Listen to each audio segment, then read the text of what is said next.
Governor Brian Sandoval made the rounds in northern Nevada to honor the victims of the September 11th attacks. Even as America plunged headlong into mourning, the American people took comfort in each other. Mills Park in Carson City was one of his stops, where he helped dedicate a steel beam that was recovered from the rubble of the World Trade Center. It has now been turned into a monument. Well, it's a great privilege and honor for the people of Carson City and the people of the state of Nevada to have the I-beam here. Please join me in a moment of silence as the beam is unveiled as part of this memorial service.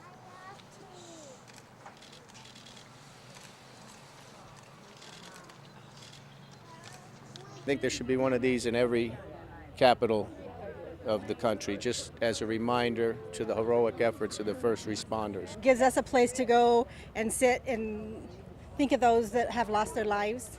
It was a very emotional ceremony for many in attendance, especially for Daniel, who was personally affected by 9/11. I had a personal friend I lost there and some friends who've lost family members that I knew back east. I'm from New York originally, and yeah, it's something you think about almost daily.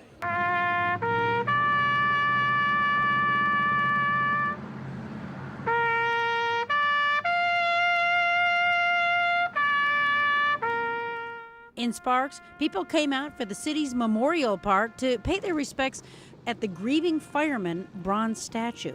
One father brought his daughter to help her understand the magnitude of September 11th.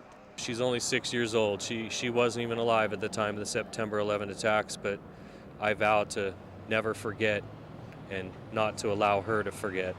Firefighters put up a display featuring the names and pictures of all 343 New York City firefighters lost in the line of duty at Ground Zero.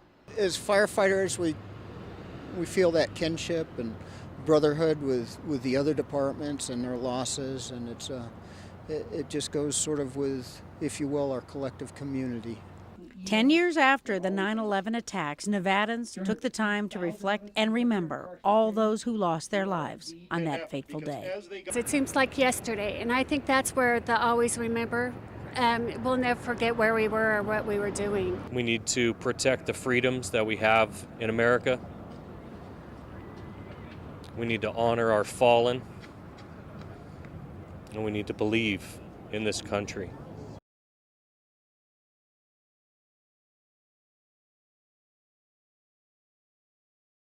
Virginia City is one of the most famous mining towns in history, being built almost overnight over 150 years ago with the discovery of the Comstock lode, and it's still going on today.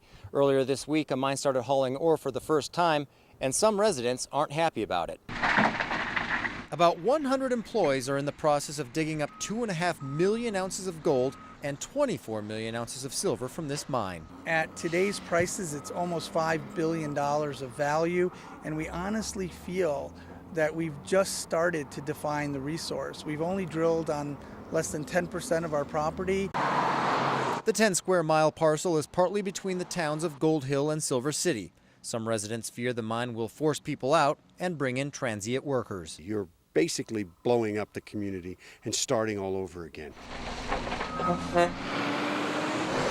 The mine has gotten dozens of permits, and Story County commissioners have approved the operation. But the Comstock Residents Association says their voices have fallen on deaf ears. They want to know what the impact of this project is going to be on wildlife habitat, on our recreational areas, on our groundwater. We committed to voluntarily soil testing all of any disturbance before we do it, and we've proven out, the safeness of all of the activities. Much of this landscape has already been scarred by previous mining, so DeGasperis says this is also an opportunity to make the area look better. We've worked with the county to ensure not just reclamation but restoration. Those plans are in place. We believe that the property will look better when we're done than when we started. Another question for residents is how this will affect tourism, businesses, and their way of life. We don't live in a mining area. We live in an historic mining district, and we celebrate the history of the birthplace of Nevada on a daily basis and bring tourism here. But DeGasperis says responsible mining could be good for tourism and business. While this is still a small operation, he says it could expand into Lyon County and help revive our recovering economy. I really believe that Nevada could become one of the wealthiest states in the nation if we get aligned around what's about to happen in the financial world, and in particular with gold and silver. Mining where it's appropriate is what we're supporting. And don't take our homes away just because it looks like the golden goose has come, because that'll lay a big egg. Now, over the past year and a half, Comstock Mining Incorporated has spent $60 million trying to get the mine up and running. They plan on pouring silver and gold bars by September 15th. Covering the story, Paul Nelson, Channel 2 News.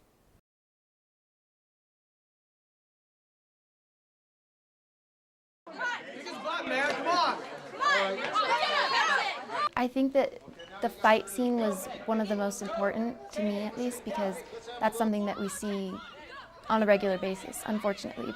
So regular that about a third of Washoe County students say they don't feel a strong sense of safety at their schools. Bullying's definitely a problem. It's always been a problem, even when I was, growing up in kindergarten and first grade. So the school district consulted its student advisory board. What we're trying to show is kind of that sick look.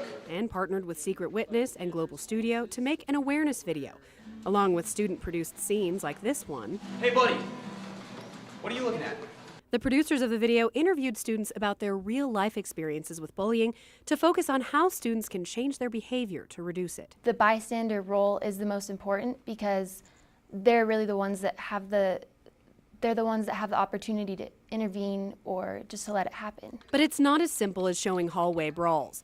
In the age of technology, kids have moved their bullying from face-to-face to Facebook. A lot of kids that wouldn't normally be doing the fighting and the bullying, face to face, they feel more comfortable. They sit down at a computer and they can type out hateful messages from their computer screen without ever having to look at anybody.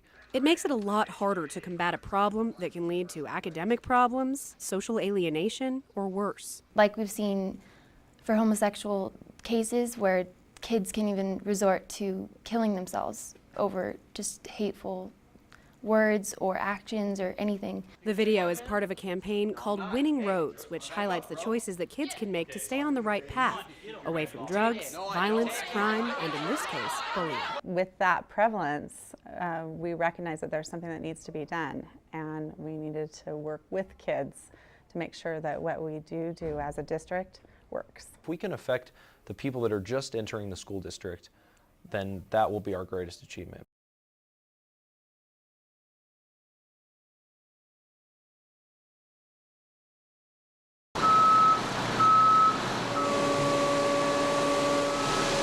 Concrete is being poured and this new road is getting ready to be paved with just over 4 weeks until one of the busiest shopping days of the year. We know it's important economically for the businesses, for the mall, for people in general, and for safety as well. Meadowood Mall is expected to shift traffic away from South McCarran and South Virginia. With more than 55,000 cars passing through every day, it's one of the busiest intersections in northern Nevada. This particular project is going to alleviate a lot of congestion in that area, as well as traffic accidents, and reduce cars just sitting there idly. Because of construction, the ramps on the north side of Neal Road have been closed for the last 2 months. They'll reopen as frontage roads with the southbound off-ramp and the northbound on-ramp going in at Meadowood Mallway. To get this far, crews had to build a bridge without closing down lanes on I-580, a stretch of freeway that has 96,000 cars in both directions daily. We're all excited to be at this point. It's been 2 years in the making. But there's still lots of work left, with crews hoping to be finished before the ice and snow affects the road. The contractor's not complete. They're behind schedule. We're working with them to do everything humanly possible to have this thing open.